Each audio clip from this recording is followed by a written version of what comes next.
I am a tools and automation engineer, but I'm also a DevOps engineer. So a lot of what I'm doing is really going to be more on backend infrastructure, tooling for our services, and automating as much as humanly possible. I also fall into the role of administration for a lot of the services that we're running, for example, Perforce.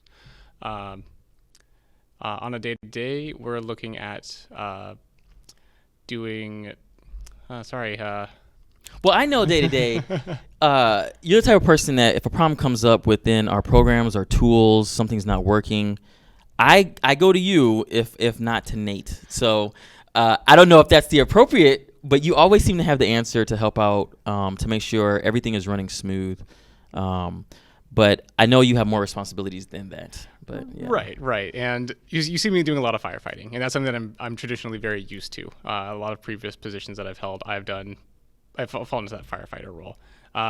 Generally, I have my tasks of things to do, like upgrading the engine or writing a tool to help increase productivity for our designers, or to help automate this task that somebody's doing repetitively, or even just automate stuff that I do repetitively. And that's throughout the studio, right? Or is that just per project usually for what your title is? For my title, I'm supposed to be on a single game, so I'm only supposed to be working for one game. But I have a bad habit of trying to write all of my services and tools to be as cross-platform, as cross-team, as cross-game as humanly possible. So that way, if I write something useful, somebody else can use it.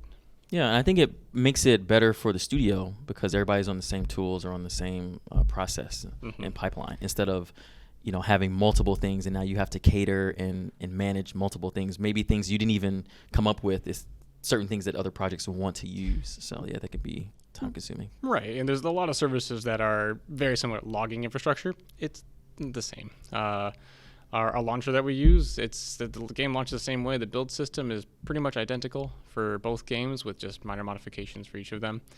Are you on a team of one? Is it just you, or are there multiple people that you work with? Me, my team of DevOps engineers, which is me, myself, and I.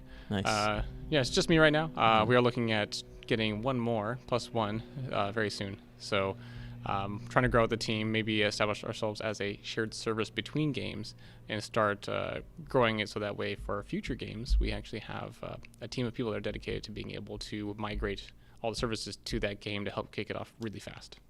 Are DevOps teams usually large, or are they really catered towards those lone star like individuals that can do so many things, and you kind of keep the team small?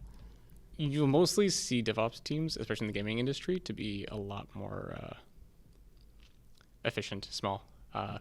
And you really want one person per game at least, so that way they can cater to that game specifically. That's why we run into a couple of issues with our games. I'm one person split between two teams, and sometimes someone's like, "Oh, I need help over here," and it's like, "Oh no, I have to go to game one first. I'm so sorry." Well, you're doing a great job, man. Oh, thank you. I don't think anybody's complaining about anything.